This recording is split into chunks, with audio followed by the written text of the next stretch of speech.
Good morning, it's Kevin Kenny. This is the Build Series live in New York City, and our guest today was recently named by Billboard magazine as one of the 7 new country acts to keep your eye out for. Their debut single, World for Two, has over 40 million streams to date, and the debut album, Rivers, is available now. Please join me in welcoming King Calaway. Welcome, gentlemen. Thanks for having us. Thank you. You guys were just on national television, the Today Show, like mere hours ago. Yeah, we were. We had a super early call. We all woke up at 4 o'clock this morning. Right. Headed over there to do our sound check and stuff, and then we just played. I think it was like an hour ago, so it's been pretty surreal. It's crazy. It's a whirlwind, right? Whirlwind. That's the word that I hear when talking about your guys' 2019. In your own words, though, what has the past 10 or so months been like?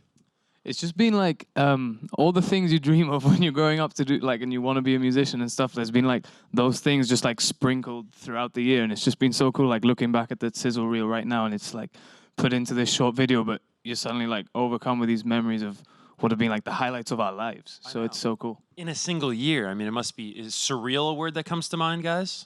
Absolutely, yeah, definitely. Yeah, it's wild. Now, you talk about your dreaming of being an artist growing up, and what I think is so cool about you guys is you're like the embodiment of something that I talk a lot about to our country guests, right? Whether it's Brooks and Dunn or whether it's Trisha Yearwood was just here and Old Dominion, we've all talked about how this international appeal of country music, right? And just how big country music is right now. And you guys are, I think, the embodiment of that because you're from all around the world. Can you sort of introduce yourself one by one since this is your first time on the show? Yeah, my name's Austin, and I'm from Minnesota.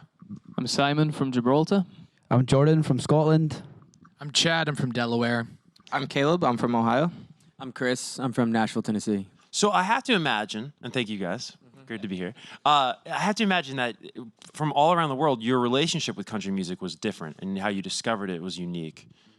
Yeah. Do you mind sharing that story?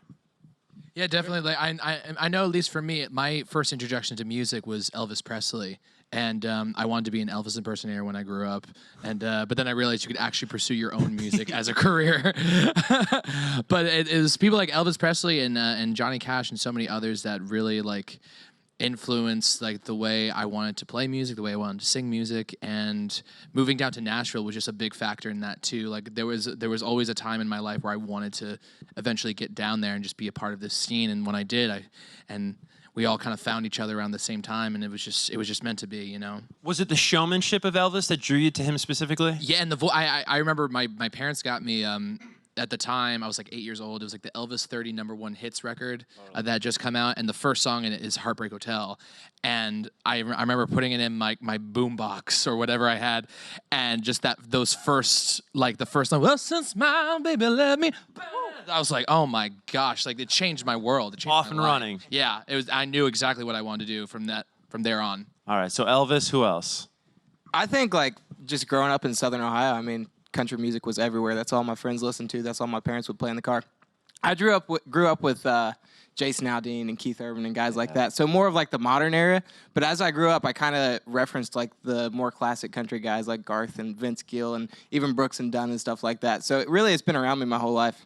Well, and that's what a lot of people love about you guys specifically. You talk about that old country. You guys do a really great job of melding old country with sort of this modern country landscape, which I think is cool. But let's stay on these inspirations because this is great. Oh yeah, well I'm from Nashville, so it's it was around my whole life. What's your first memory, just being from Nashville? What's your first memory of country music and just having a tangible Well, my dad shot country music videos, so I was always around the shoots and stuff like that. I'd always go and hang out, and so I kind of fell in love with the genre, but on the music side, he was behind the camera, but I fell in love with the genre, and like I always loved seeing the musicians and stuff like that. I'd always try to hang out with them as much. Yeah, of course. Like that. So yeah, that's how I really got into it, was because my father was kind of always working in the country market and stuff like that. Did that also inspire a love of just filmmaking? Just now you guys are making your own videos. Do you find you enjoy that side of it?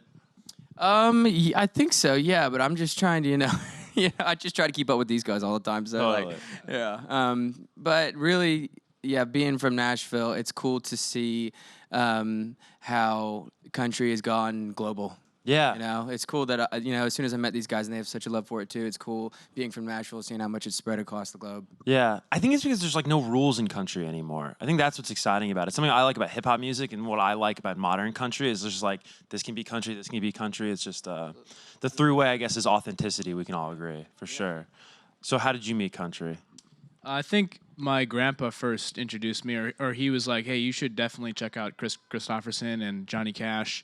And then from there, my mom always listened to like Trisha Yearwood. Yeah. And my dad was a huge, classic rock, but like Eagles and stuff like that. And so, which is California country, as he likes to call it, or just that's how it's known. So, but yeah, definitely. And my dad, even though I'm a bass player, my dad was like, "You should try to learn some Joe Walsh solos." And I was like, well, yeah, that would be cool. But different instrument. But yeah, for sure, Dad, definitely. So, Yeah, I could like piggyback off of what Austin's saying with bands like the Eagles and just the Beatles and really like harmony-based groups. Yeah. Who listened to loads of that growing up, Simon and Garfunkel. And then when I was studying music in England, it just felt like the place where I was going to find that was Nashville, and I was going to find the best songwriters there as well. And so that's what really drew me to Nashville and country music. Yeah, I grew up in a super small town just on the outskirts of Edinburgh in Scotland, and from such a young age I can remember my father would play Johnny Cash records. And that really just inspired me. I loved folk music growing up. There's such a big folk market over in the United Kingdom and in Ireland. There's such a clear connotation between the two genres of storytelling, and the lyrics are just so captivating. And that's what drew me to country music, was listening to Johnny Cash's lyrics, how he told stories. And there's a really cool thing I can remember way back when I was super young. My father had an acoustic guitar, and I read in a book somewhere that Johnny Cash used to take a $1 bill and strap it to the 10th fret and play because he couldn't afford a drummer. So that was all fun until I ripped a £20 note of my mum's when I was a young kid. And I'll tell you, she never let me have another £20 for a long time. But it was my dad, man. He turned me on to Johnny Cash from a super young age. He was a motor mechanic, and I'd spend weekends in his workshop and just hear the sound of that train beat from weekend to week out. Cool. From Elvis to Johnny Cash to folk to the Eagles. Do you guys find or hear country music in other genres?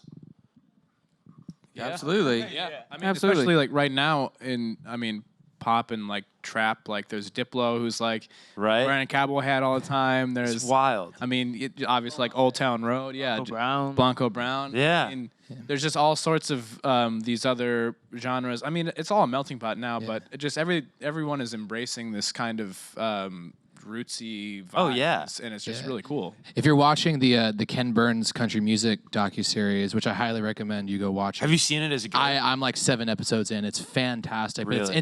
But they talk a little bit about like the correlations between like jazz and country music. Oh, And you see interesting. that a little bit like with like someone like Willie Nelson. And I just think that's just so interesting how like no matter what, like music is music, and you can gather inspirations from wherever. And I just think that's such a beautiful thing. And that's what we try to do as much as we can, gather inspirations, not just in country, but everywhere else. Yeah.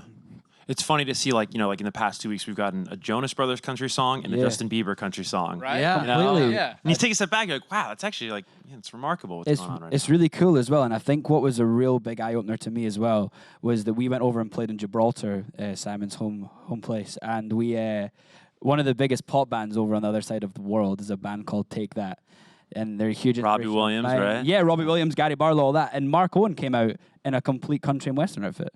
And bright green with all the frills and all that. And I looked at some tour pictures, and he wears the cowboy hat, and they are just straight down the middle pop. So you can see that even not so much always musically, but now as an identity and as like a fashion, it's really a staple in pop music now as well. Lil Nas X, Mark Owen from Take That. It's really becoming a thing, which I just think is just amazing to see the growth. So talking about becoming a thing, you guys became a thing in Nashville. What is it like being a part of a group? Is it almost like a team? Do you kind of, when you first get together, do you have to find your lane and your position, so to speak, on the team, or what is I think that we like? kind of already knew our positions, and it was kind of like an instinctual kind of thing where we just kind of ran with what our strength was, and it kind of nothing really collided. So we were like, cool, we'll just keep doing this. That's awesome.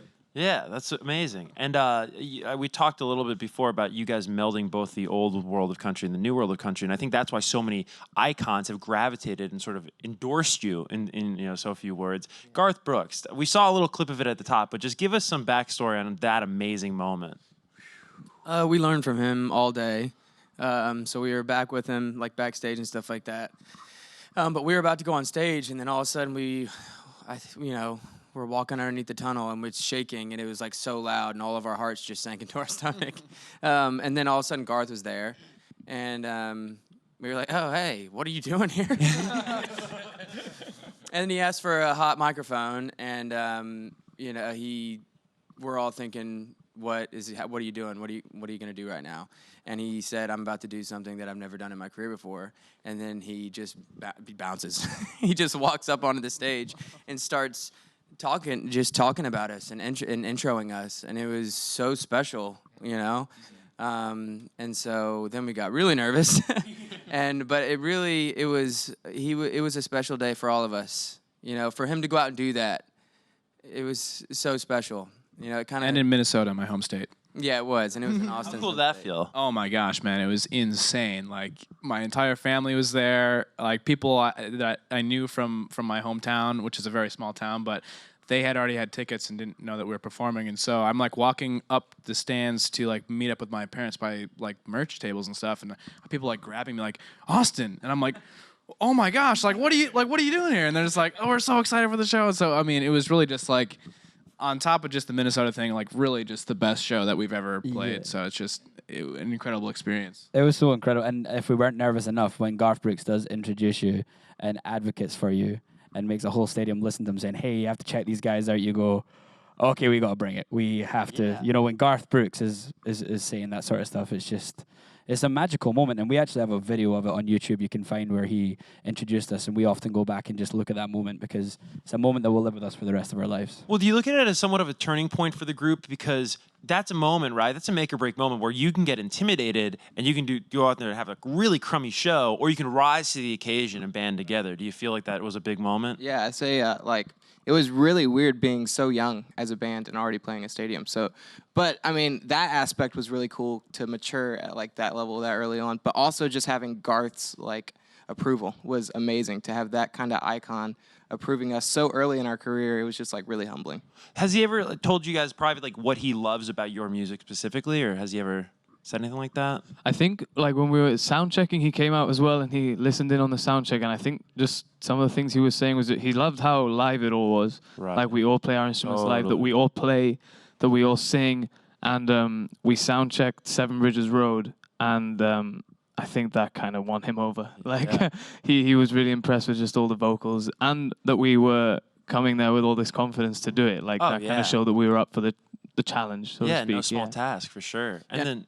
And also, I know like a lot of these like old country legends, like him, and then also Ricky Skaggs always says like he likes that we keep an eye over our shoulder at what's come before us. So I think that's always good to hear. And you should say collaborator, Ricky Skaggs. You guys did a heck of, was it an Eagles cover? Yeah. You didn't even rehearse this thing? Tell this story. We did it really quick backstage at the Opry. We were playing the same night, and we taught it to Ricky, and then we played. We had kind of talked about it before, not necessarily knowing if it was something that would happen. But then the night of, we just got into our dressing room with Ricky, ran it over like a few times, like exactly like where Caleb was going to solo, where Austin and then Ricky were going to solo. And when we finally got on stage to do it, it was just such a cool moment because the Opry just means so much to so many people, and it means so much. I know it means so much to Ricky. It means a lot to us. It means a lot to country music. And having a moment like that and at such a historic place, it was a really humbling experience, and it kind of rooted us back to like those roots of country music and how like it all kind of got started with the Grand Ole Opry and everything. It was just a magical moment. And We walked off stage, and the announcer was like, and that, folks, was one of those special Opry moments. And I was like, oh my God. Yeah, that was just insane. And is that where Brad introduced you guys, Brad Paisley? Yeah. That's cool. Yeah. What was that like? He was came out- insane. You wanted this? Yeah, like Brad has always been like, even outside of country music, just as far as guitar players, he's been like top 3, maybe number 1 for me. And I've always looked up to him, and getting to meet him was like insane. But we get on stage and we were like getting ready. The announcer was still talking. Brad comes over to us and he's like, boys, I hope you wore your diapers today because you're about to crap your pants. I was like, well, that didn't help at all, Brad. But it went really well. It was really cool. That's awesome. The record is out. I want to get to this before we turn it over to the fans. Rivers, how's it just feel? I mean, obviously the debut single, 40 million streams to date, is off to this hotter than probably you can ever imagine start. When it went to radio, actually, I think, if I'm right, it was the most added song that week at radio, which is a huge accomplishment as well. It So was. congratulations. How's it feel now, though, having the entire body of work, Rivers, out? an amazing feeling because we just poured so much into this record, you know, and we can remember looking back on when we were recording these songs, and we actually cut the whole record live, so all 6 of us in the same room at the same time, and we had this vision of going in and cutting a select amount of songs in 3-4 day space. We actually ended up cutting 3 songs on the first day, and we ended up cutting the whole record in a matter of days, which was just amazing. And we loved that we could really, we had this idea where we said, you know what, if we can't play it live, it doesn't make the record. Right. So everything that you hear on that record is us playing. You know, and we just wanted to bring back that authenticity of instrumentation, of harmonies, of vocals that bands and people and artists that inspired us before, and that's what we really just threw into this record. And I feel like the great thing about this record is when you hear us live and you go and listen to the record, there's definitely a similarity because that's what we really wanted to translate when we recorded this record. I was going to say, now I'm just excited for the live show.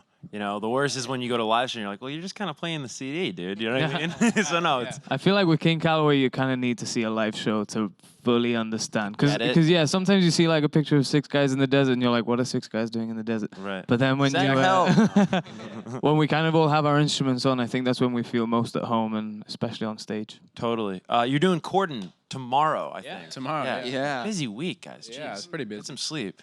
Well, he's a national treasure over in the UK, so I'm hoping to get a handshake in there at least. Yeah. You guys have like done almost all the late night shows now. How was Kimmel? You guys did Kimmel not too long ago. Yeah. It was pretty great. Kimmel was a great first one. Everybody there was so kind. It made us feel comfortable. It was great. Those are a unique challenge because they look so glamorous on TV, but it's a lot of waiting around, and then you know it's not necessarily your fan. So when you do a great job, I think it just speaks to how talented you guys are as performers. Let's get to some fan questions right now. The first is going to come from over here. Cross-genre collaboration is really popular right now, and I'm wondering if you guys could collaborate with any other artist in a different genre than yours. Who would you like to collaborate with? It's a tough one. Shawn Mendes? Shawn Mendes would be really cool. We're all big fans of Shawn. Camila Cabello. I mean, If he doesn't mind, obviously. the power couple. Yeah. The Jonas Brothers would be cool. 9 people on a song? That'd be 9 crazy. people. Khalid. Yeah. That'd be cool. Yeah. Tori Kelly. I like Tori Kelly. Tori Kelly. All of them. Yeah, that'd be cool. For me, I grew up as a super huge Adele fan as well. I just think her voice, I think we could do some really cool things around her voice, and she's just such a talent. So to maybe ever get the opportunity to work with someone like her, and she's hilarious. She is so funny. But musically, she's just such an inspiration.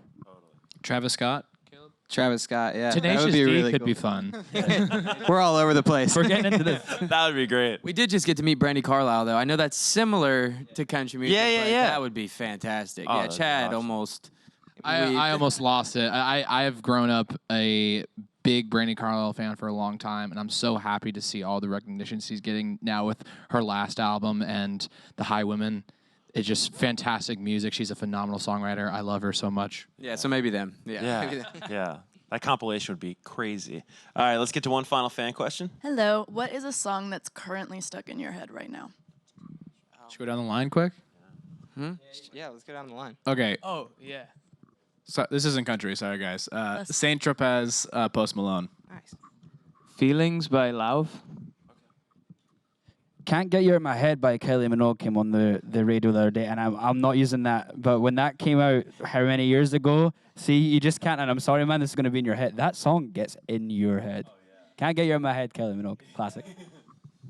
What was the second song that Taylor Swift did on SNL recently? Was it Not Lover. It was the other one. I'm blanking right now, but that song I've had stuck in my head. I don't know what it's called, but it's a great song. Probably Big Green Tractor by Jason Aldean. Yeah. Big song. This morning when I was in the shower, I listened to Be Mean by DNCE, and it's just been there all day. Yeah. You guys all sing in the shower? Yeah, but not together. We don't shout. We don't shower together. In Never separate happened. showers. Hell of a pre-show ritual, right? All right, well, we're unfortunately out of time here, guys. You have a lot in store this week, though, and you can. A lot of what we talked about, I just want to say this really quick, is available on YouTube. I think Ricky Skaggs, the performance, we can check that out, and of course, his great, intros from Garth as well. Yep. The record Rivers is out. Probably not available though in your Target. You can try, but you guys tried got that, it. and there were like 4 left. There might be a couple. Yeah, there might be a couple. Check that out. And King Calaway, everybody. Thank you so much for coming Thank you. by. Thank you. Everyone. Cheers. Thank you.